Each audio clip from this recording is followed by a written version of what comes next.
Hello and welcome to Next Portable Console. That's also known as NPC. It's the show about the games we take with us. My name is Brendon Bigley, and I'm here, as always, with John Voorhees. Hello, John. Hello, Brendon. How you doing today? I'm doing great. It's freezing here in New York, and I'm wearing many layers, and I have to have the window open because also my heat is compensating too much. So it's too hot and too cold simultaneously. You'd love to see it. That's New York for you. I'm also here with Federico Vittici. Hello, Federico. Hello, Brendon. That's an interesting temperature situation you got going on. It's a conundrum. You're both cold and hot at the same time. Yes. You're a man of multitudes. I contain multitudes. You're absolutely right. You're absolutely right. Interesting. Just before we get into the show, we got some news to cover. We got some follow-up. We got some topics. I just wanted to quickly mention that we released at MacStories some skins for the Delta emulator, and you may be wondering, why is MacStories releasing Delta skins? We named Delta, the excellent Delta emulator for iPhone and iPad, the app of the year for the annual MacStories Selects Awards that we do. We've been doing them for 7 years. Every year there's an app of the year. This time it's Delta, and we thought it would be pretty fun to celebrate this moment by teaming up with one of the best designers for Delta skins just around right now, Sean Fletcher. And so we worked with Sean to create these MacStories themed skins for Delta. You can get them at $3. We have a Gumroad page now where you can just go there and buy them. They're iPhone only at the moment, portrait and landscape, and they come in 3 versions. One that is sort of reminiscent, of course, of the colors of MacStories, but also inspired by the old gold and red Famicom colors. And there's 2 clear, transparent variations. So I just wanted to mention this. I think NPC listeners will get a kick out of those because they look really, really nice, especially if you're using your iPhone without an external controller. I've been playing Nintendo DS games like Somabringer in Delta. Yes, shout out to Brendon. I've been playing that with the gold skin on my iPhone. It looks excellent. So yeah, there's going to be a link in the show notes. You can just find it there and click on the link and pay $3 because it's, they look nice and they're cheap. So why not?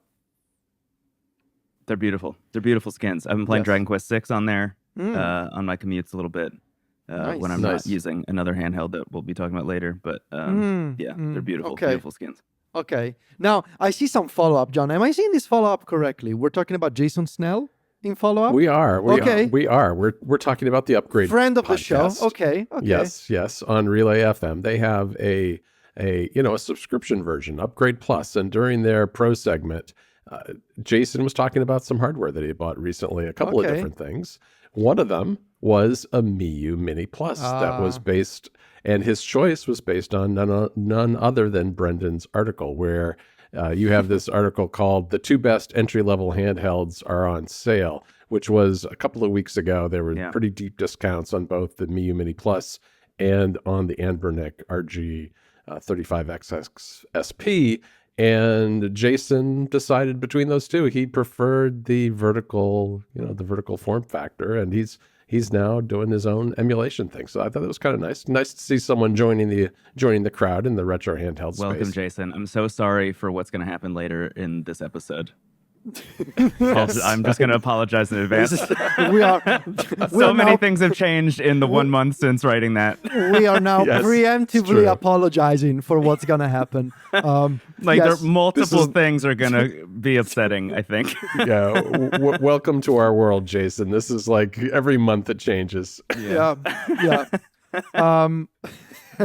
We are going to talk about... But for real, I'm excited. The Miyoo Mini is great. It's a wonderful device. So it really is still one of the best. I think it really is a good entry-level place. I thought that was a great article, Brendon, because it does, there's so many choices right now, and those two devices in particular, I think, really are great places to start with retro emulation. Yeah, I'll just shout out the other one that I listed there is the Anbernic RG35XX SP. Those I think were the 2 best devices, the ones that I'd recommend to the most people. I'll also say, at risk of spoiling it for some people in case they might be listening, but I got some more SPs as gifts recently for people that I've been setting up, and they've changed the hardware actually since the launch version of the SP. Oh, really? Yeah, they feel a little bit better. They feel a little bit sturdier. Man, am I gonna have to buy a new SP? That's what I'm worried about because I like my SP enough. I don't think I'm going to do it, but they do like feel like honestly markedly different than the one that I bought at launch. Just kind of what, like the build quality or what? The build quality a little bit. The buttons feel better. They don't like shake and rattle as much as they did before. And they probably don't catch on fire anymore. I would assume, but I don't want to risk it. I'm still charging with the worst charger I have in my arsenal. The worst cable for your favorite handheld. Yeah. Just a quick question before we move on. Remind me again, because I'm in the process. So I need to backtrack here. There's multiple layers of Brendon-ness going on. Brendon wrote, aren't there always? Brendon wrote about this ROM hack for Pokemon Emerald called Pokemon Emerald Legacy. Yes, right. From the same creator of Yellow Legacy and Crystal Legacy, both ROM hacks that I've been keeping an eye on. But I didn't want to play the first gen or the second gen. Emerald is just the right sweet spot for me in terms of like an old gen that I want to revisit. So I started thinking, I want to set it up this weekend. I have my own ROM of Pokemon Emerald that I can patch and everything. But I was thinking, should I play on the RG Cube, which I got here, or should I try the SP again? And my question is, remind me again. Yeah. You're running Miyoo OS on the SP. Yes. Does Miyoo OS support sleep and resume automatically? Like you close the lid. Yes. Nice. Yeah, there are some settings. I'll send you some settings. Okay.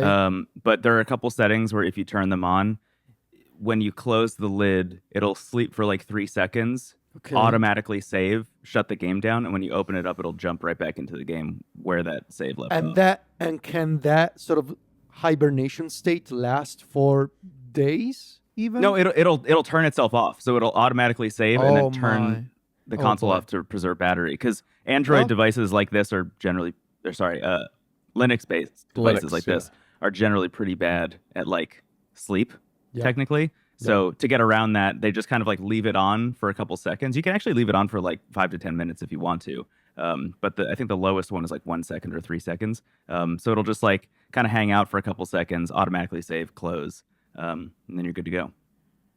Well, I guess I know what I'm doing this weekend. Okay. Thank you. So we have, before we talk about some more, obviously we have Anbernic stuff to talk about. Of course we do. Of course. I want to talk about a major announcement from Google from a few days ago. Android XR. Google basically just announced, they're calling this extended reality. They announced not only a partnership with Samsung. Samsung is basically making their own take on the Vision Pro. They're making a headset. This headset is based on this new Android XR platform. So Google is launching an ecosystem, an operating system for XR devices, glasses and headsets. And there's multiple companies that have already announced that they're gonna implement this operating system. So there's a couple of stories that we can link in the show notes. There's obviously this new headset from Samsung that people were able to try. There are details and demos in terms of how Android XR is gonna look like, how it's gonna work. It's very reminiscent of Vision OS, and I think you can tell that Google was very much inspired by Apple's work in terms of like the interface, the translucent gray elements, the way that top bars and sidebars are laid out. There are some new ideas that I think Google is exploring in terms of interface design. Like they have this carousel view where like you can scroll horizontally across multiple elements, like for example videos in a video streaming service. I think that looks very nice. But the big news is that we have multiple companies such as Sony and XREAL that have already announced that they are going to be launching and announcing, supposedly at CES even, they're going to be showing off new glasses and headsets based on Android XR. I think this is a pretty big deal because this is Google entering this space and basically saying, Meta, you said you're going to have your glasses, your XR glasses ready in 5 years probably. We're going to launch this platform next year. I have so many questions in terms of like, what kind of hardware are we going to see? Are we going to see headsets? like Samsung did, which is basically a lighter version of the Vision Pro? Are there going to be glasses, like actual see-through glasses? How bulky are they going to be? I have so many questions, but at the same time, I think it's very exciting that Google is doing this and that they recognize the opportunity for, just like they did with Android, establishing an ecosystem for these companies to build on top of. Right, right. And I think that the two things that they're really centering this around are Gemini for interacting with these devices and the Google Play Store, because they say that, they'll have Google Play Store apps and games available without a lot of work by third-party developers, which would be impressive if it works out that way. I think this is really interesting. The headset reminded me of kind of a cross between the Vision Pro and the Meta Quest. Yeah. Although it definitely looks more like the Vision Pro than the Meta Quest, but in terms of just being lighter and some of the elements of it remind me of the Quest too. But what I'm really excited about are the prospect of glasses, whether it's by XREAL or Sony. I mean, Sony obviously is making a lot of cameras for a lot of these smartphone manufacturers already. They have a lot of the components that they're making the cameras, and they're making the micro OLED displays for all of these glasses. Like all of they're all using even the Vision Pro. They're all using Sony panels inside. Yep. So the exciting times. I'm looking forward to seeing some of this stuff at CES. I think you guys are going to see a bunch of this stuff at CES. I think we picked a good year. I think we picked a good year. I'm really, I'm excited about it. It's going to be interesting. But also, like, how much am I looking forward to the feeling of, like, alcohol sanitizer all over my face every time I try one on because I have to wipe it down in between each person? Yes. You're going to have to bring a lot of moisturizer. You should bring a lot of moisturizer and a lot of sanitizer wipes with you, like packed plenty, because you're doing like little mini showers in the middle of CES in the aisles I'm just gonna run back to the room real quick. I just tried on the Samsung XR glasses. I just think you're gonna be putting a lot of things on your faces in January. In January, it's gonna be exciting. I think John, you and I first started interacting on the internet because of our mutual, like, just the most insane post possible about CES. Probably that's one of my favorite things every year is what I call weird CES. Strange stuff. I'm worried that we're not even going to cover any of the stuff that we're planning on covering because we're just going to be so gravitated towards the weirdest things we can possibly find. Like the smart toilet or that sort of stuff. Yeah. Well, remember the VR company that made these things you put over your mouth? Yes. They were like, so you could shout into them. I mean, there's all kinds of strange stuff. That company's still around making those. Wow. Maybe we could try them. Why? And then have to shower. It looks like a feed bag. It does look like a feed bag. It's Why? so horrible. No. Oh my God. Okay. All right. Do we want to talk about our friends at Anbernic and what they have done this time? And oh God, what have they done this time? They're doing a GBA. They're doing a Game Boy. They're doing a GBA. They're doing a Game Boy Advance. GBA. It's literally, I believe, it's literally the same shell, the same mold of a GBA, but thicker because they're doing more buttons. This is called the RG34XX. This is also the handheld number 12 from Anbernic this year. So it's I think we now understand Anbernic's strategy. 12 months, 12 devices. It finally makes sense. Well, I mean, when you think about it, it's still a pretty aggressive development pace. One device a month. Yeah. But still, I am oddly excited about this one. I love the GBA, just like I love the Nintendo DS. Like, those years were so formative for me, and I think for many of our listeners. And to have a modern version of the GBA that looks like the GBA, but has USB-C and a proper backlit display. Like, I got my modded GBAs that I got from Etsy a few years ago with like a backlit display, but I don't have USB-C. I don't have an easy way to set up emulators on it, because those are actual GBAs where I need to put in the cartridge. And so to have an Anbernic device that does that with emulation. I think it's very exciting. And I think it's interesting how Anbernic were able to add 2 more front-facing buttons, but Brilliant. making them the same color of the shell so Yes. that it doesn't take away from the overall original aesthetic of the GBA, which only had 2. Yeah, I like that move a lot. I think that looks really cool. I'm not sure about the design though. I'm not sure I want a GBA that is shaped like a GBA anymore. I think I prefer the modern takes on these that have screens that, pixel double or quadruple the GBA, but have a little bit more modern ergonomics and that kind of thing. Yeah. I will say, as somebody who I have a GBA right here. I have a couple. Here you go. Nice. This is a nice one. This is a modded one from a friend of mine, Kyle Starr. Shout out. Nice. And he sent this over while we were doing our Game Boy Advance retrospective for Into the Aether. And what I found very quickly was I am an adult, and the GBA is not super built for adults. At least, Right. I just think my hands are too big for the GBA these days. It is a nice console. It is more ergonomic than I think most people remember, mainly because of all the curves and stuff on the bottom. Yeah. The fact that it's not just a rectangle like the Anbernic 35XXH and stuff. But it does feel small, and the D-pad in particular feels really small. And I'm just curious to see how close to the metal they got in terms of replicating the GBA, because if it feels exactly like this, then it's probably not a device I'm going to be buying. But I am really excited for other people. The announcement of this felt so much like the SP, in that immediately you could tell this one has the juice and people are going to go nuts for it, and it's going to be widely supported, and everyone's going to be really stoked about it. I imagine the Miyoo OS team will be porting Miyoo OS to it pretty immediately, considering it's the same chip. It just feels like an obvious slam dunk. 2 notes about it that I think are fascinating. Number one, I like that they added a kind of second shelf on the back for L2 and R2, which I actually think in a lot of ways will make it more ergonomic. That I think is going to be the differentiator there.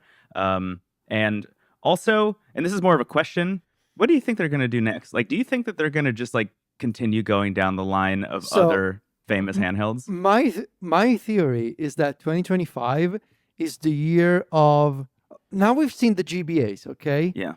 It's time. Yeah. It's time for 2 things: the PSP and the DS.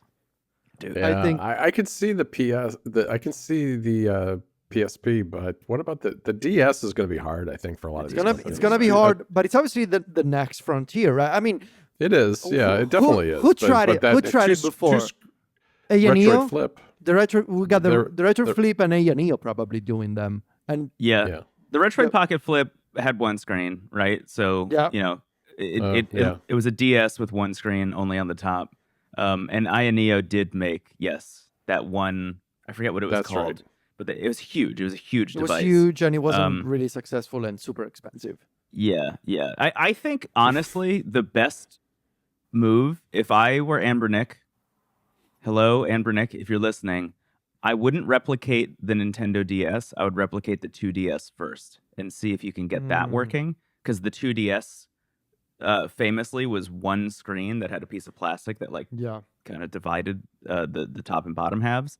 I feel like that's maybe a better starting point here, because from what I understand, a lot of these emulators, a lot of these DS emulators don't have native dual screen support like that, where they can project one image on one screen and one on the other. That's going to require a lot of tinkering and a lot of operating system work, which as I outlined in a piece recently, a lot of these manufacturers aren't very interested in doing. They have their stock operating system and they're totally fine just releasing a horrible user experience out of the box and just hoping that other people fix it. To create a DS style device, they will need to do the OS work and help build emulators.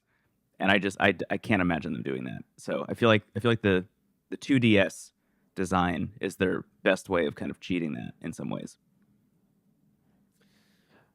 But a DS Lite, though, can you? I would lose my mind if they did it. I would lose my mind. I would be all over it immediately. That's honestly the system I play most on the SP these days is the DS.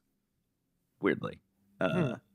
Really? I didn't expect that for myself. Oh yeah, because you're working on the list of games that you can play with one screen. Yes, Exactly. Right. yes. Speaking of the SP, Brendon, what is going on with the Miyoo Yeah, we have Flip? to go to our correspondent, our Flip What's correspondent. going on with the Miyoo Flip? What's happening? What's happening? Guys, it's happening. It's like actually coming at this point. So quick recap. If you're listening to Okay. this, I'm sure you know all this already. But Miyoo Flip first teased like a year and a half ago at this Yes. point.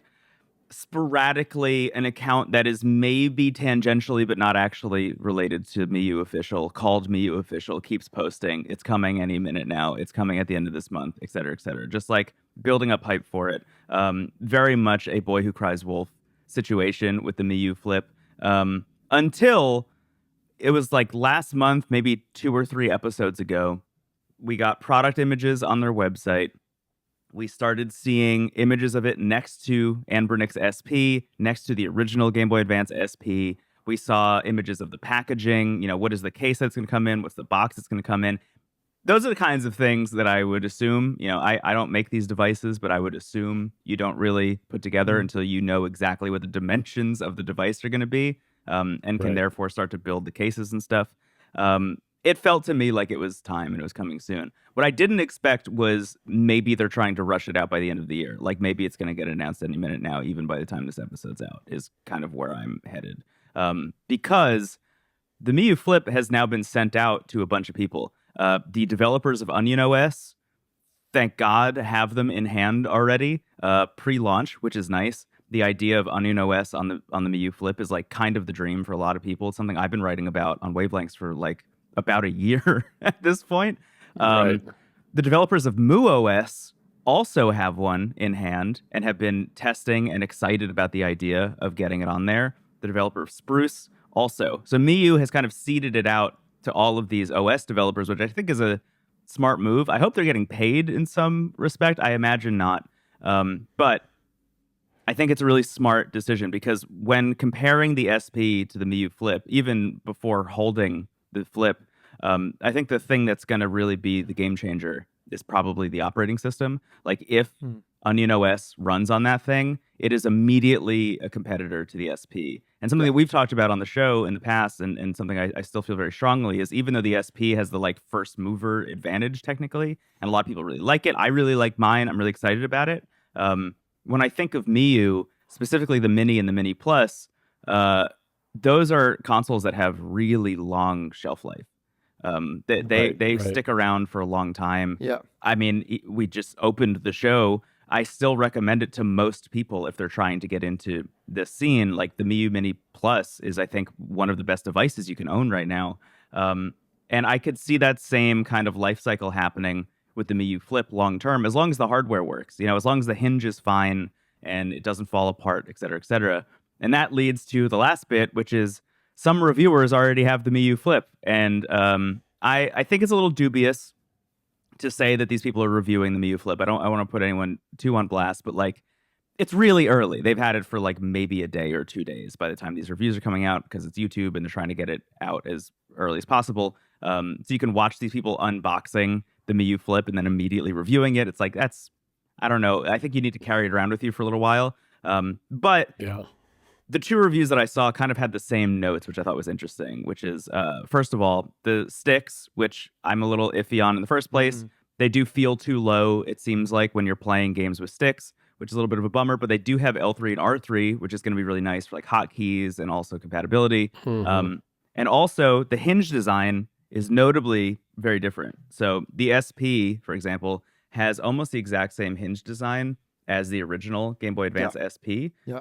It's kind of like, I don't know, like split in half vertically. And the Miyoo Flip has a kind of like wider hinge design, which I don't know anything about hinge design, but just the fact that it's different than the thing that is tried and true makes me a little bit worried about it, because I also experienced the problematic hinges on the Retroid Pocket Flip, which very notably would break a lot pretty early on before they started to revise that hardware a little bit. I was lucky in that mine didn't break, but I remember seeing a lot of reports of that starting to break. So I think the hinge is going to be like probably the thing that is going to start to worry people at launch. But it is smaller, it is thinner. The buttons look nice. They're not as clicky and loud as the SPs. I think it feels to me like another device that people are going to get really excited about.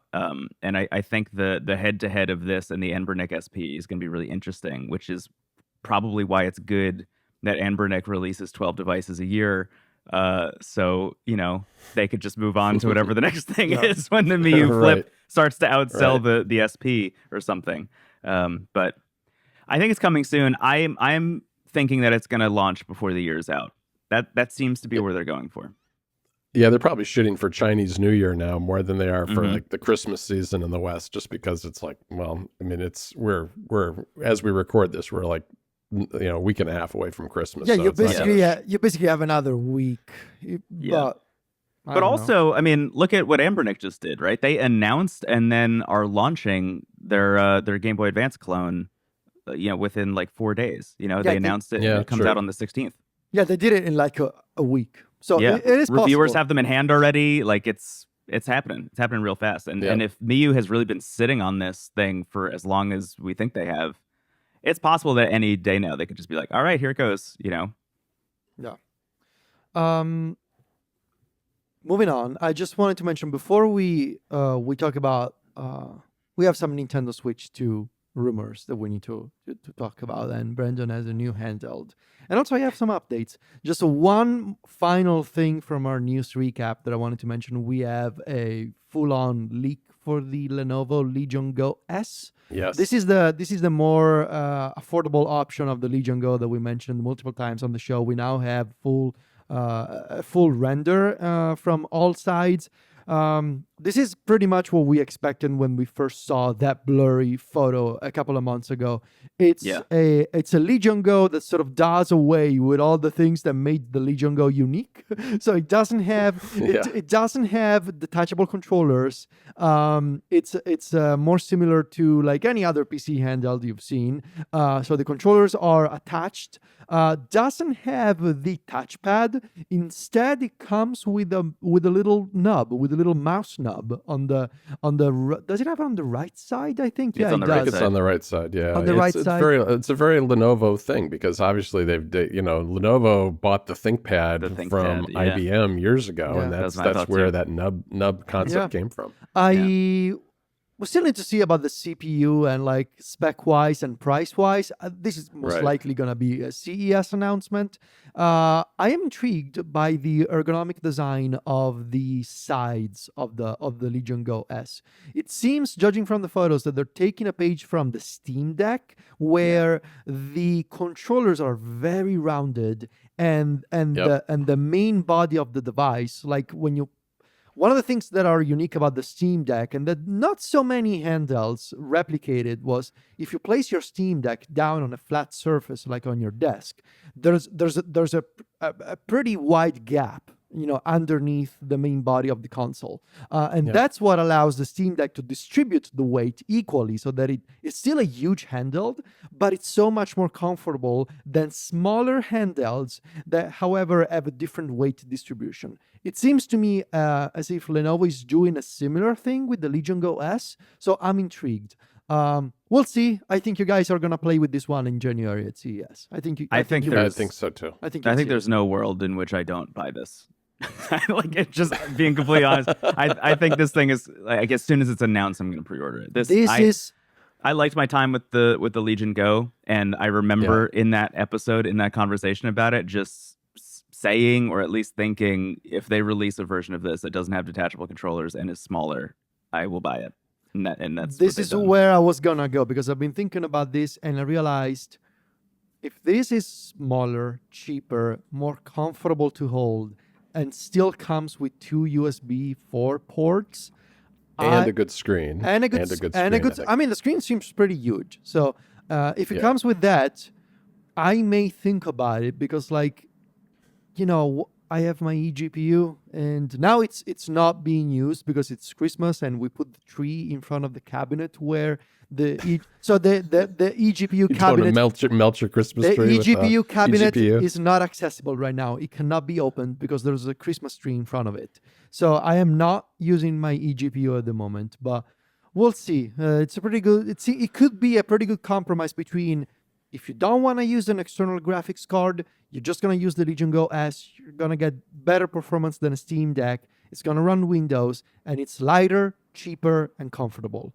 But if you want, you can connect an eGPU. And I should say, I come prepared for this future because, guys, I upgraded my King cable. Okay. Oh my God. It's the Emperor cable now. Yeah. I now God King cable. I now have a 12-meter King cable. Okay. Oh, you did it. 12 meters. Oh my gosh. 2 more meters. Because the 10-meter was like reaching my bed, but I needed to like sit on the side a little, because like it was just barely enough getting to the bedroom. So I realized, let me just get the 12-meter version. And so it took like it took 2 months for this version to arrive, but I got it. So anyway. Man. I'm excited for you to start like talking to your city officials and seeing if you can get King cables kind of like stretched along telephone poles and stuff, so you can just kind of access your GPU no matter where you are. Yeah, we'll get there. There. My concern is that all of this is gonna change in January, and that's because I bet we are going to see the arrival of a lot of Thunderbolt 5 peripherals. I think so too. Yeah. I think so so too. My and I think issue is that I can enjoy USB 4 until it lasts because I think it's going to be Thunderbolt 5 all the way. Yeah, Thunderbolt 5 is going to be fantastic for handheld gaming, I think, eventually. It's just going to take a while for it to really trickle out to a lot of devices. I think also worth mentioning about this Legion Go S, Federico, is the D-pad is different on this model too. It's like a circular D-pad, which I'm a fan of circular D-pads. I kind of like them. It's like the Cube here. It's got a circular D-pad. Yeah. How do you like that, Federico? Oh, the D-pad on the Cube? Man, Yeah. I love the Cube, and I like this D-pad. It's historically, I haven't liked this sort of style, but I think they did a pretty good job balancing, it doesn't move around too much. That was always my issue with these circular D-pads. Like you press on one side and it's like the D-pad is going, like it's running off to that like direction. the whole thing is moving. It's the whole, so it does move, but not so much. And it's not too clicky, which I appreciate. Yeah. The Cube is, we're going to talk about our favorite handhelds of the year, but the Cube is one of my contenders. Wow. Great. The Switch 2. So before we share our topics, the Switch 2 does not exist. The Switch 2 only exists in our minds and in leaks that we find on Reddit and on Twitter. And the latest is a silicon case from a third-party manufacturer that seems to line up with a couple of facts. Fact number 1, the Switch 2 will most likely look like a Switch 1. And fact number 2, it's in line with some blurry shots of the redesigned Joy-Cons that we saw a few weeks ago, where there was a new button to magnetically detach the Joy-Con from the Nintendo Switch and a slightly more rounded design for the shoulder buttons. You can click the link in the show notes to see this leak. And it shows, as we expected, it's a Nintendo Switch with 2 USB ports, slightly thicker, and a bigger display.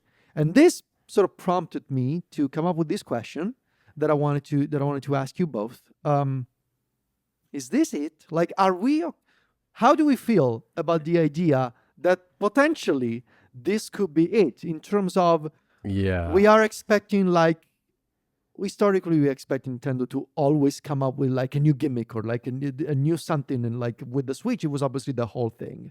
But what if the Switch 2 is an iteration on the original Nintendo Switch? It's more powerful, it comes with upscaling, it's got a bigger display, the Joy-Cons don't have drift anymore, they're now magnetic, but that's pretty much it.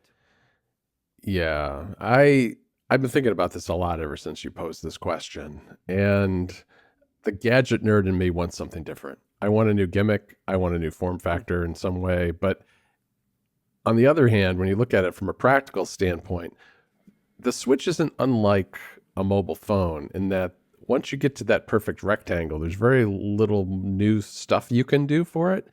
But what you could do is you could change the Joy-Con. And I think the Joy-Con really do need to be upgraded. Well, I don't think the Joy-Con on the Switch are very good. I mean, they're not. It's not just the drift thing. They're not comfortable to use handheld. I think that's something that I was really hoping we'd see, something that is detachable. You know, it has all the things that make the Joy-Con great, but also is a little more comfortable to hold. And that doesn't seem, at least from these leaks, like what we're going to get. you can change the Joy-Con and you can change the dock, which is Yeah. Right. Hmm. Right. How do you Yeah, feel about this, Brendon? I think we're missing something. I It agree. is my big feeling about it. I think there's, I totally agree with you, John. I think there's not a lot that they can do with the design realistically, and I think in a lot of ways it's probably smart for them to not change too much about the design this time around, especially if they want it to be backwards compatible, which I think they're just following kind of consumer sentiment there. But that doesn't mean that the software can't be completely bonkers. True. My hope, and when I look at the Switch and I say, what is, I think, the weakest part of this as a console, I think it's the software experience. I think that it is the least Nintendo their software has been since they started developing like real operating systems and real BIOS outside of just like the logo that pops up when you turn the Game Boy Advance on. And I feel like that is the area in which they can probably improve the most. And on top of that, we have actually seen a lot of job postings that Nintendo has put up over the past like 3 years-ish, which have been specifically software and UI designers that they've been onboarding, which all points to, I think, the software experience being maybe the biggest differentiator here. Outside of that, I think weirdly, it's the most Nintendo thing to do to, for the first time ever, not completely go wild with the next iteration and like just do something safe. When I think about Nintendo, I think they are completely unexpected. You can never really nail them down. And I think following their track record of always coming up with something new and completely insane, I think having something that is pretty safe is actually the most wild thing they could possibly do in this case. Maybe it's a little bit like the transition from the DS to the 3DS, right? Where if you look at it, if you squint a little bit, the hardware wasn't that different, but the software experience was definitely different between those two. Yeah, right. And if you saw a leak of the 3DS before it had come out, you would think that it's that's just, what I mean. Yeah, you would think it's just the Nintendo DS, but with a slightly bigger top screen. That's a good point. Right. And I think there's something pretty obvious that we're missing about the Switch 2, is my feeling. That's a good angle. Like if you saw the 3DS before you knew anything about the 3DS, you just thought, they're making another DS. And obviously it was very different from it. I don't know. I'm always hoping for a weird Nintendo thing, but at the same time, I also think that Nintendo, they are in an interesting position now, because it feels like, at least for the foreseeable future, they will never be able to not make a Switch again. Like, they painted themselves in this corner where people just want a Nintendo Switch. They want a console that is both a home console and a portable console. Yeah. They unified their development teams and their platform. And so, like, they have to keep making a Switch, and it probably needs to continue looking like a Switch, right? I don't think Nintendo has the bandwidth or the willingness to say, we're making a Switch too, but also we're making a new Nintendo GameCube that is just a home console, just for people who want to play in 4K at home. I don't think Nintendo will do that. I don't think Nintendo will split their lineups between the home and portable again. I think it's going to be the Switch possibly for the next decade, and I'm fascinated by this idea that this is like what they're gonna do, right? All these other companies are, there's Valve, for example, most likely, making a Steam machine and a Steam Deck. Sony's making a PlayStation Portable again. Xbox, they want to make a handheld, and Nintendo is like, no, we're just gonna make a Switch, and that's the one thing we offer. And it's slightly better than before, but this is it. One thing that I'm surprised Nintendo didn't do this time around that I could see them leaning into with the Switch 2 specifically. I was expecting Nintendo Switch Lite, portable only, some kind of Nintendo Switch that was just a console, like just a television console. Right. And I could see them going that route this time around. And that's based on nothing but vibes, if I'm being completely honest. I just have a strong feeling that once again, a big Nintendo swerve would be to release a like television only version of this thing, especially if it has the kinds of power that we're talking about. And I forget, oh man, I'm not gonna be able to remember the YouTuber or find them, but a YouTube video was served to me recently of a modder who went and actually built a home console version of the Nintendo Switch with like better cooling and slightly better overclocking and all this stuff. Right. That just like made games perform a little bit better. And his feeling at the end of the video is pretty much like, this was remarkably easy for me as a person by myself, just figuring out how to do this. It's strange that Nintendo didn't do this themselves with the amount of teams that they had. And I could see that being a thing that they lean into next time around. Yeah, that's an interesting point because, you take that screen away, you obviously have a lot of cost savings there, and they could do something very interesting that's similar to what they're doing with the Lite, where they're able to offer it for at a lower price point and bring in a wider audience that way. Right. Yeah. Obviously a home Switch, like it wouldn't switch anymore. So no, that's true. What would you call it? What would you call it? But the Switch Lite doesn't switch either, Federico. I mean, yeah, I guess you're right. Otherwise, you could call it the Nintendo Switch versus the Switch Heavy, the Switch, the Nintendo Stay, because you stay there. I don't know. I mean, they have called their consoles worse things in the past. Yeah. So, hire Federico for your marketing team. A company Nintendo. that had the 3DS and then the 2DS. I mean, seriously? I know. And the 2DS XL and or the 3DS XL. Anyway, we'll see. But Christmas is coming. Nintendo is obviously not announcing the Switch this year, so we'll see. No. We'll see. Brendon, you made me spend money again this week. Yeah. Can you tell us more? Yeah, I'd love to. Yeah, so I picked up. I ordered it a while ago, and it took a long time to show up. It's been a bit of a journey. Yeah, it was on a bit of a journey. It flew all the way to the United States, made its way to New York, then left New York for a while, and then kind of like wandered around my home state of New Jersey, and then wandered back to New York. But I received the TrimUI Brick, the new mini, maybe even micro vertical handheld from TrimUI, best known for the TrimUI Smart and Smart Pro, two devices that people really love these days, although they didn't love them when they launched, which I think is a worthwhile note here.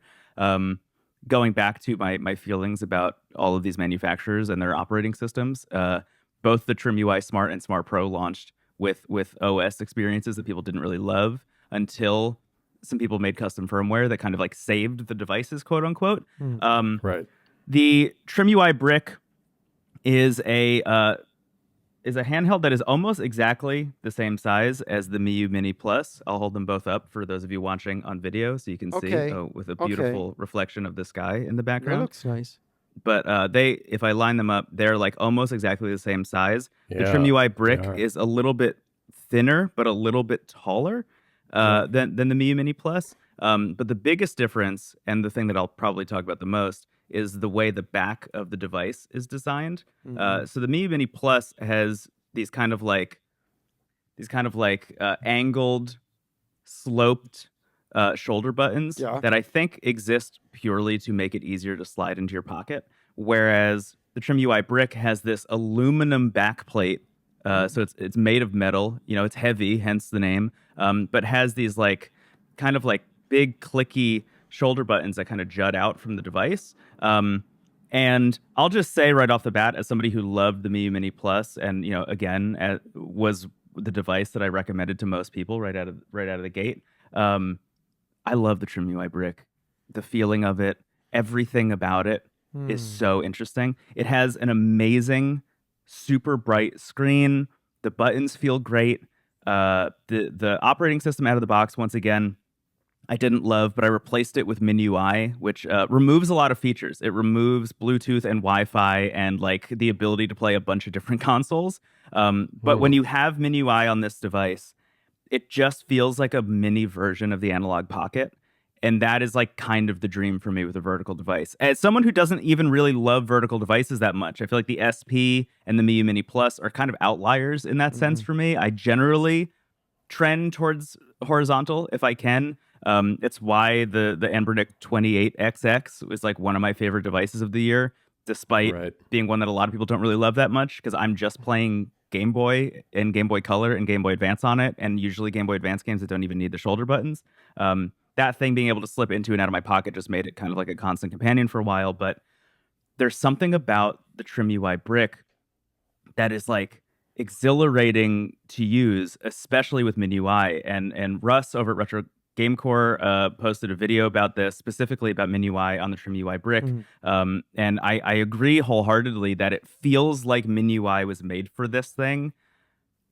The ease of like, I hold the power button, it launches me back into whatever game I was playing. I hold the power button while I'm playing, it quick saves and closes again. The ability to map the like screen resolution to these two front glowing face buttons is really nice. Nice. It has like a volume switch on the side, right? I don't know if it's going to show up because it's a little dark, but there's like a switch on the side of it that you can use to just turn the volume on or off if you don't want to like, mess around with the buttons. It's an amazing device. It is something I picked up purely because I knew we were going to talk about like our handhelds of the year, and it just seemed like the kind of thing that I would want to test. To see where it fit in. I didn't expect it to become the thing that I bring with me every day, which is, I literally the last episode of this show, I talked about the SP and how I've been getting back into it and loving it and using it every day.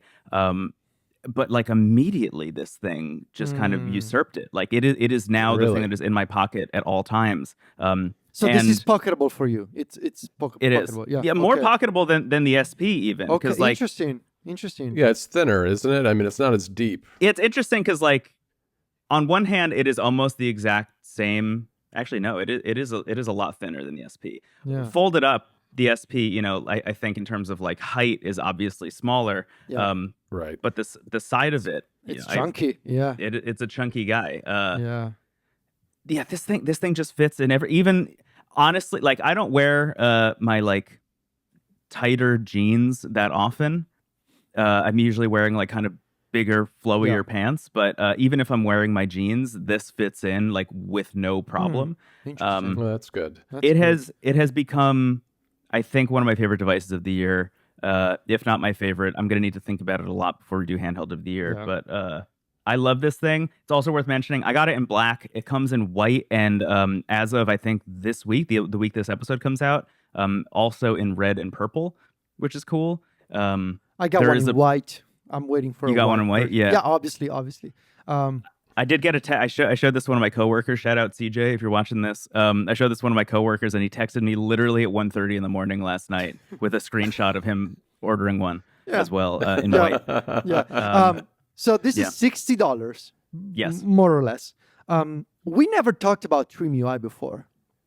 No, we haven't. It's never come up. No, I don't think we have. Is this their like?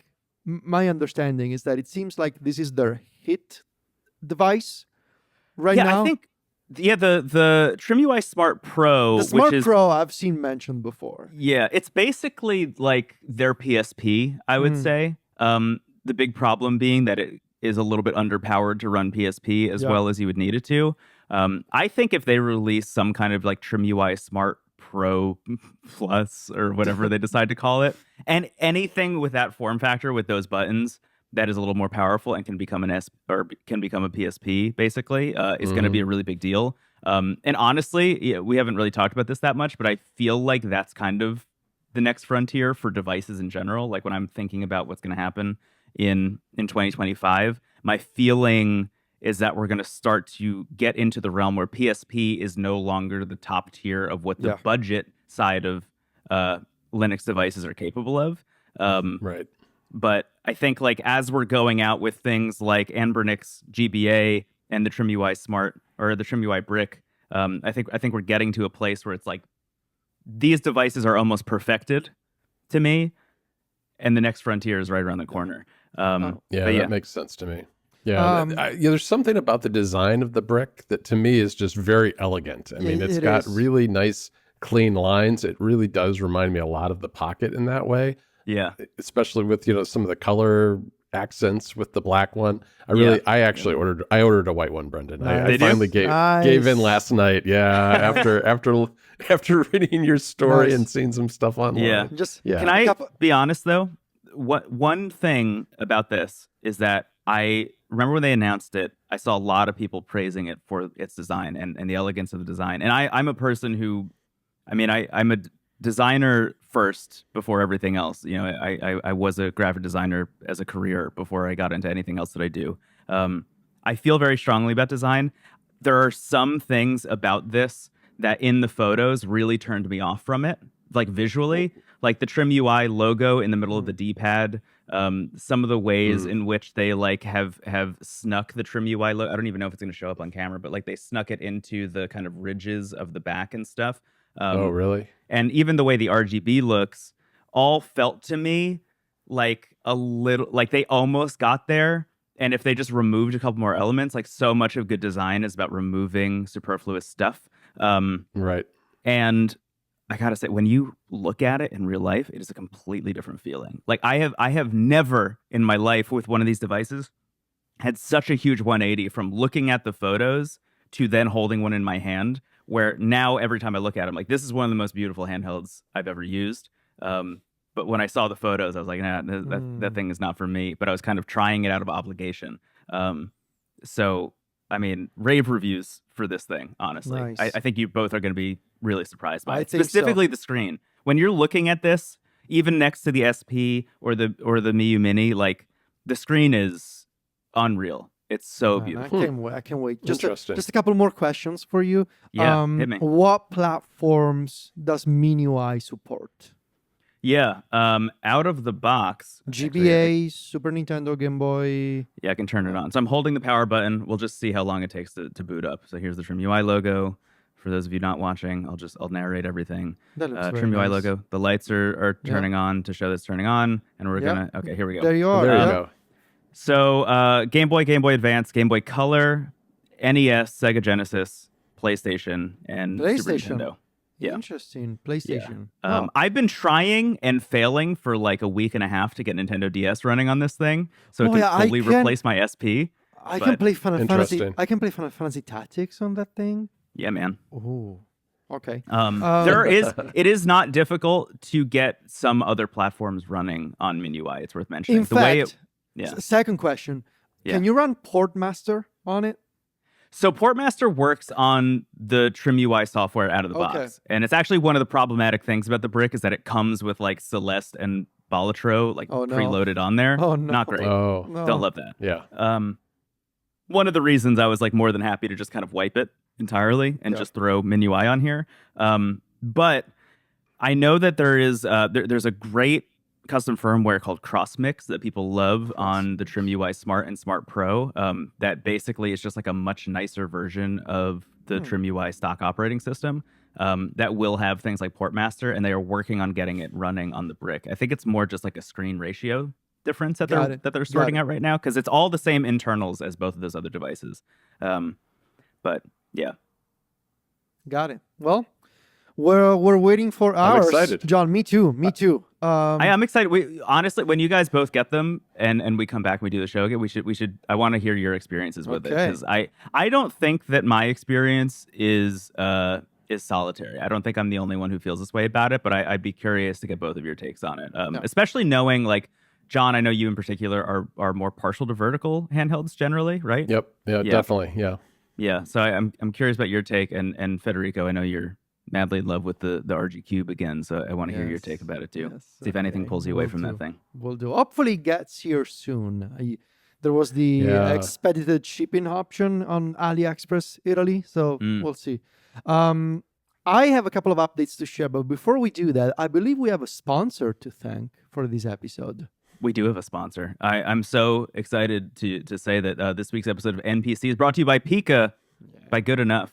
Pika is the blogging platform that makes you want to write. It makes blogging simple. You can go from signing up to posting some stuff in less than 5 minutes. I will say personally, I use Pika literally every single day. It's where wavelengths.online is hosted. I tried a lot of different blogging platforms over the years and landed on I Pika. remember that. Yeah, it looks exactly the way I always envisioned wavelengths would look right out of the box, which I think is really exciting. You know, just a couple tweaks to some color and uploading my logo and stuff, and like it just looks great. I'm happy with it. They continue to add new features, which I'm all about. There's like a guest book where people can show up and just write or draw whatever they want, and you can choose like, do I want that in my guest book? Yes or no. It's a wonderful, wonderful service. You can use it for free at first. I think you can post 50 posts on your blog for free, and you know, if you want to just keep using it for free, just like delete the oldest one and get the newest one in there. But it's also $6 a month or $60 a year. That allows you to get unlimited posts, unlimited pages, guestbook entries. You can add a custom domain, get your analytics in there, et cetera, et cetera. And for those of you who are interested, you can use code NPC20 to get 20% off your first year by going to pika.page/NPC. That's pika.page/NPC. Thank you so much to Pika for supporting the show. Thank you for making a blogging platform I like a lot. Shout out Pika. Yeah. Shout out Good Enough. Pika. Thank you. Thank you, Pika. I have a couple of updates to share. Both are very new things. One arrived yesterday and the other today. It's very fresh, but I wanted to share some first impressions on the show because I think we're going to follow up on these. And I think as you guys, especially maybe John, will particularly hate me in a good way for one of them. The first is ND. He's going to make me spend so much money. I can see it coming a mile away. Me? When? Never. The first one. Federico bought a yacht. It's time. No. We're on a boat, baby. Let's go. And NPC at sea. Oh, that's good. Oh, boy. That's good. I don't think we ever mentioned this on the show. NDI streaming. So NDI is a protocol that is typically used by serious people. Well, by serious people, I mean people making TV shows and things like that. People making TV shows, people who work in the TV and movie industry. They are physical devices. They are hardware devices. They look like this thing, like a little box, a little puck that serve to encode and decode a video feed over a network.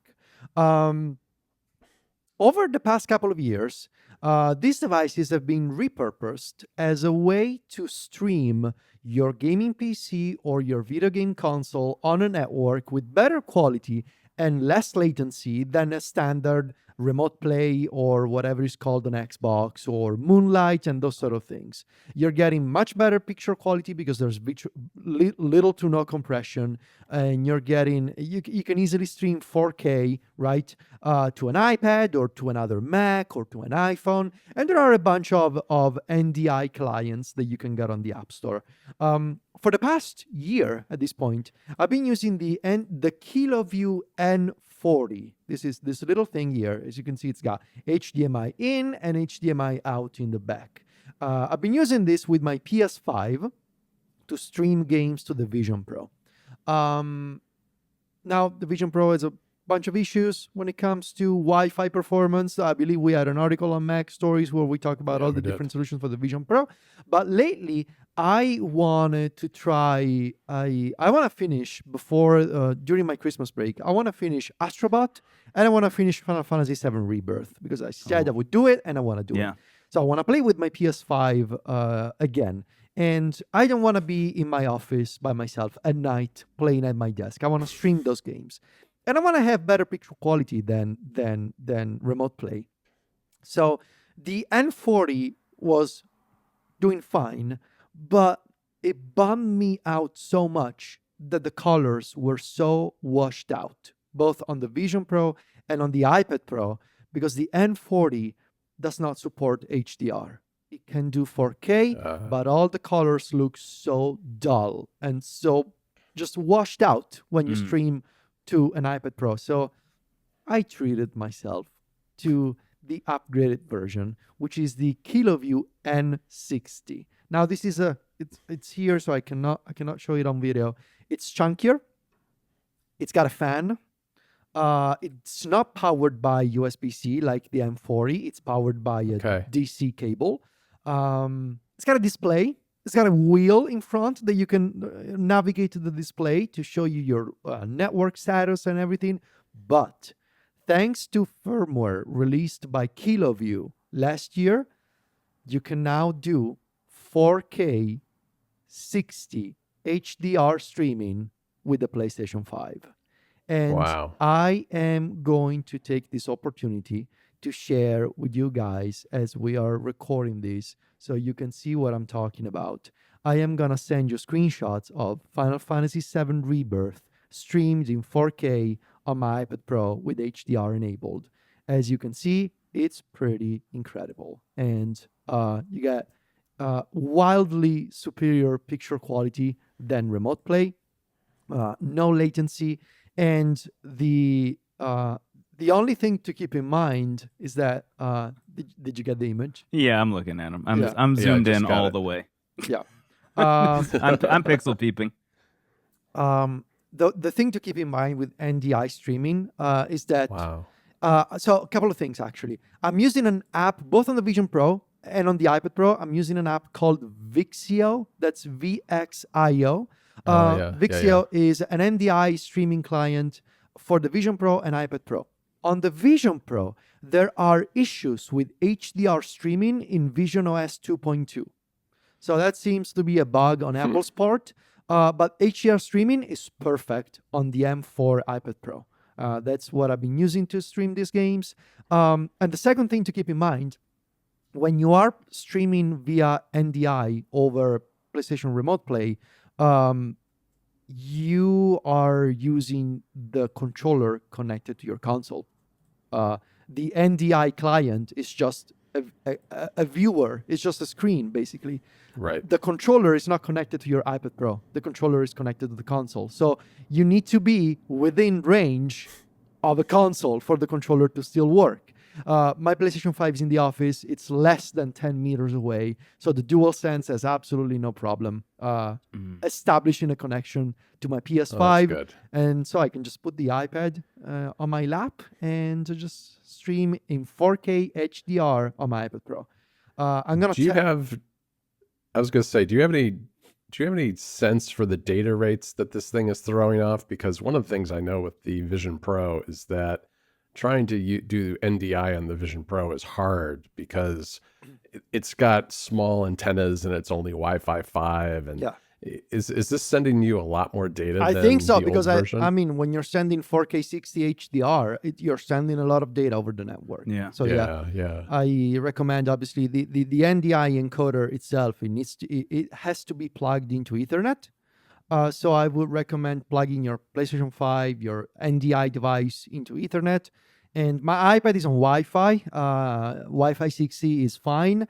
It would be better if I had an Ethernet port nearby that I could also connect to my iPad Pro via USB-C. But this will do for now. And there needs to be the King cable version of the Ethernet. I mean, Ethernet King. Something like that. The other thing that I wanted to quickly mention, because I literally just played with it for like 2 minutes, I got the XREAL One. So these are the new glasses by XREAL. Yeah. XREAL are doing two things. They're doing the One, and at some point in the spring of 2025, the One Pro, which are going to be even better. But the One, here's the gist of it. They do more things than before, in that more computing has been moved into the glasses themselves. They now come with this X1 chip made by XREAL. That means you don't need a separate Beam or Beam Pro device, like a little accessory, to do spatial positioning, 3D depths of field, like that sort of stuff. It's all built into the glasses. So you can choose to have a fixed display. You can choose to have a virtual display that follows you around as you move your head. It's all built into the glasses. They come with Bose speakers built into the frames. They sound really nice. They have 120 hertz refresh rate. They're still 1080p, still Sony micro OLED displays inside. They have 150 degree like viewing angle, and they have a completely redesigned menu system that is so much easier to use than before. You have this action button below and a shortcut button above the glasses, plus of course the plus and minus buttons to adjust the volume and navigate the menu. You can access the menu where you can do a couple of interesting things. You can choose the virtual monitor size, the distance from you. So all of these can now be done just with the glasses without having to use a separate dongle or like the little beam puck that they used to make. It's all that beam thing that they used to make would get really hot, though. Does that make the glasses hot? Not in my experience. Okay. And this all thanks to this X1 chip that they have specifically built for Got it. glasses. I connected it to my Steam Deck. I played some Dragon Quest XI. I noticed that a couple of things. There's a Decky plugin for the Steam Deck called XR Gaming. It hasn't been updated for the XREAL One yet. Justified because they came out. Not surprising. Not surprising. Yeah. And the Satechi, I have a Satechi dongle that allows you to do like both charging and glasses at the same time. It doesn't work with the XREAL, but with the XREAL One. But I probably need to update the firmware of the glasses, which I haven't done yet. So I'll follow up on this. Sure. But to sum up very quickly, they are incredibly comfortable. XREAL, I've tried a bunch of glasses. I've tried the Rokid last year. I've tried the Viture One. XREAL, they make the only comfortable glasses that I can try. I am waiting for prescription lenses that I will get on Tuesday. So I'm struggling a little bit with my eyesight right now because everything is a little blurry, but I find them very comfortable. I am very excited to be using this with my Steam Deck or with my iPad Pro, and I'll follow up, in terms of prescription, software updates, and then of course we'll see at CES what XREAL will announce. But for now, I think these have a real pretty easy opportunity to replace my original XREAL Air from a year and a half ago. Nice. If I can make a recommendation, you should plug them into your Odin as well. That's what I did with the Legion glasses. Okay, and, I'll try that. Had a blast with that, and I imagine on the XREAL ones it's going to be nice, spectacular. Yeah, this is a whole product category that I kind of wrote off until I tried them for myself, and now I completely understand the appeal, and I'm constantly trying to not get them. So the more you, eventually it'll all balance out. I make you buy the TrimUI Brick for $60. You make me buy the XREAL One glasses for $500. Yeah, sure. Yeah. I having tried the XREAL Airs myself, I have been holding out to see kind of what the next gen of this stuff looks like because they were just inconvenient enough that I didn't use them a lot. But this sounds like it's a pretty big step in the right direction. Yeah. Well, and I think we did it. I think that's another show. That's another episode of NPC. Oh wow! I think it is. Can you believe it? It is. Next time, we will be doing the hotties, which are the handheld of the year. Right? We're gonna do the handhelds of the year. So the hotties next time. God, I have a lot of thoughts and a lot of thinking to do. Me too. I do too. Yeah, well, we'll start doing our homework right away, and hopefully the TrimUI Brick will come for at least Federico before we record that episode. So. I'm not so sure I'll be able to get it in time, but we'll see. We'll see. Yeah, I hope you get it in hand.